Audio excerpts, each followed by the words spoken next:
मेरी शादी एक बहुत ही खूबसूरत लड़की से हो रही थी। वो मेरे साथ स्टेज पर दुल्हन बनी बैठी हुई थी। अपनी शादी में मैं बहुत खुश था, पर मैंने नोटिस किया कि मेरी बीवी की सबसे छोटी बहन मुझे अजीब नज़रों से देख रही थी। कुछ देर बाद वो मेरे पास आई और धीरे से मेरे हाथ में एक लिफाफा पकड़ा दिया। उसे ऐसा करता देख मैं घबरा गया। फिर मैंने बिना किसी को बताए उस लिफाफे को धीरे से अपने पैंट की जेब में रख लिया। शादी के बाद जब मैंने उस लिफाफे को खोला तो उसमें कुछ तस्वीर थी। उस तस्वीर को देखते ही मेरे तो पसीने छूट गए, क्योंकि मेरा नाम अरुण है। मैं अपने घर का इकलौता बेटा था और मेरी दो बहनें थी। मेरे पापा हम लोगों को छोड़कर दूसरी शादी कर लिए थे। उन्होंने एक बार भी नहीं सोचा कि हम लोगों का क्या होगा। हमें भी बाप की ज़रूरत है। खैर, हमारे लिए तो मेरी माँ और बाप दोनों थे, जिन्होंने हमें बाप की कमी कभी महसूस नहीं होने दी। धीरे धीरे मैं बड़ा हो गया और मेरी पढ़ाई पूरे होते ही मुझे एक अच्छी जगह पर नौकरी मिल गई।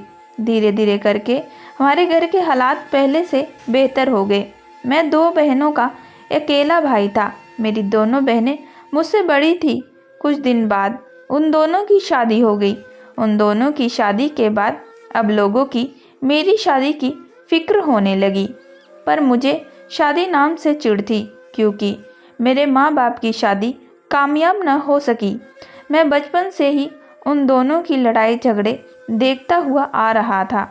बचपन से ही मेरे दिमाग में बैठ गया था कि मैं कभी शादी नहीं करूँगा और मैं कभी किसी लड़की को नज़र उठाकर नहीं देखता, क्योंकि मेरी माँ ने मेरी परवरिश ही कुछ ऐसी की थी।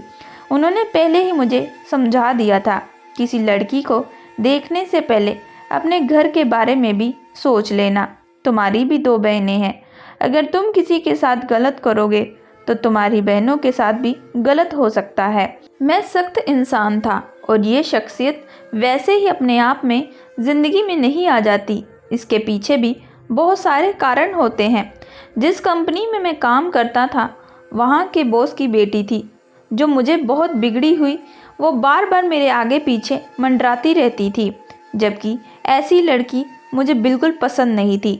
मैं जितना ही उससे दूर जाने की कोशिश करता, वो उतना ही मेरे करीब आती और मुझे किसी न किसी काम से बाहर ले जाने की कोशिश करती। बॉस की वजह से मुझे मजबूरन उनकी बेटी के साथ जाना पड़ता। मेरे बॉस की बेटी बाहर जाते ही मेरे साथ अजीबोगरीब हरकतें करने लगती। मैं जितना ही उससे दूर जाने की कोशिश करता हूँ, उतना ही मेरे करीब आती। यह लड़की मुझे बिल्कुल पसंद नहीं थी, पर इसके साथ आना जाना मेरी मजबूरी बन गई थी। एक दिन तो उसने हद कर दी। मुझसे कहने लगी कि मैं तुमसे प्यार करती हूँ और तुमसे शादी करना चाहती हूँ। उसके मुंह से प्यार और शादी की बात सुनकर तो मेरे गुस्से का पारा हाई हो गया। मैंने गुस्से में उससे कहा, एक बात कान खोलकर सुन लो, शादी की बात तो अपने दिमाग से निकाल ही दो।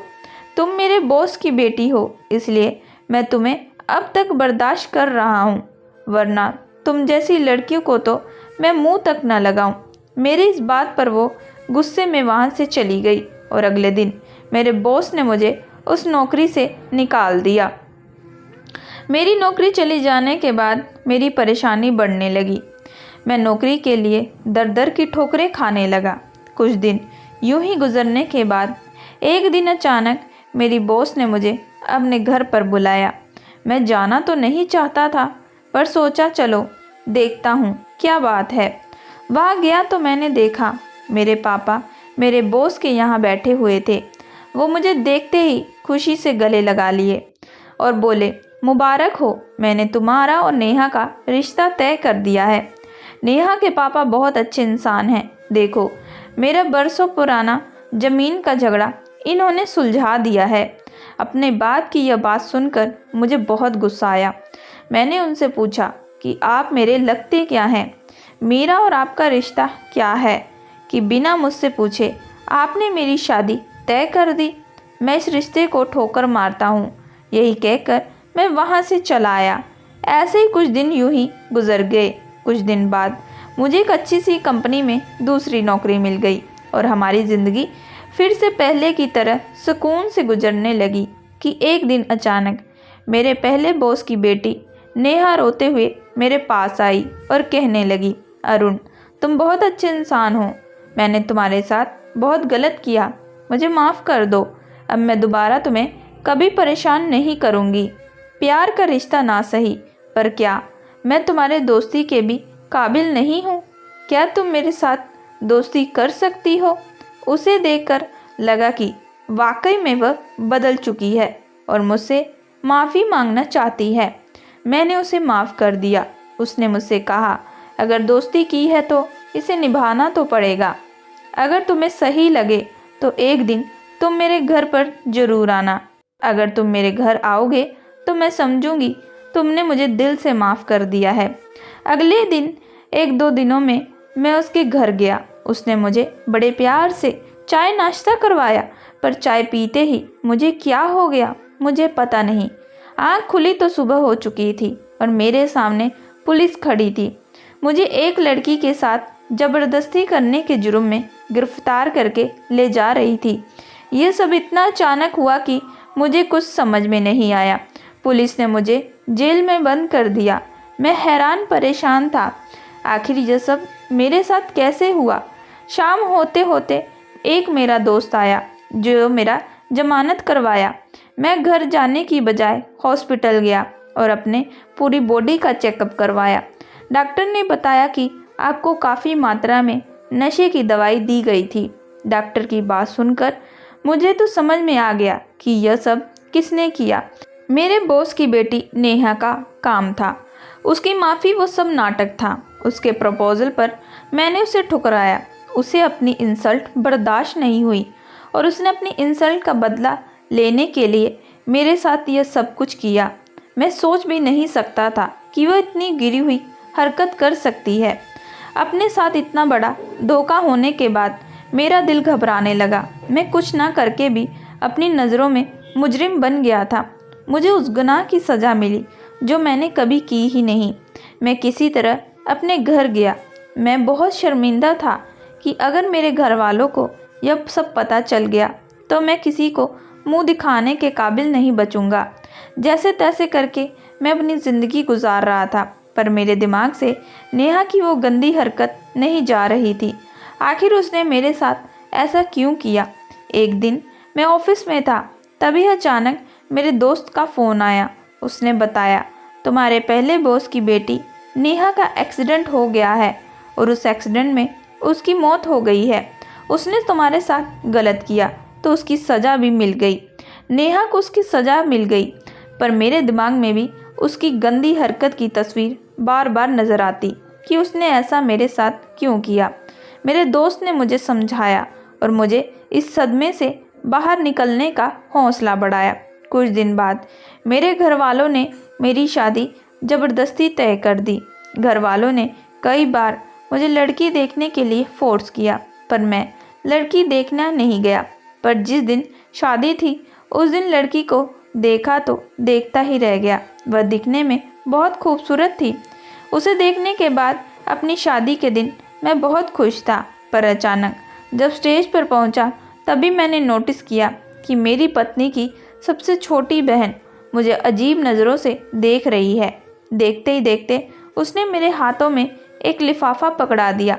शादी के 2 से 3 दिन बाद जब मैंने उस लिफाफे को देखा तो मैं घबरा गया, क्योंकि उस लिफाफे में मेरी और नेहा की कुछ पिक्चर्स थी जो मेरे घर वालों के सामने नहीं आनी चाहिए।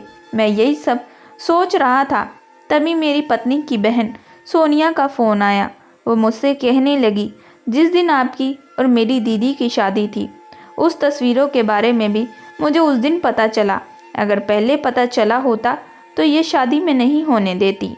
इसलिए मैंने धीरे से वह तस्वीर आपको पकड़ा दी कि आप अपने कारनामे देख लीजिए। उसके बाद मैं आपसे पूछूंगी, आपने मेरी बहन के साथ शादी कर उन्हें धोखा क्यों दिया?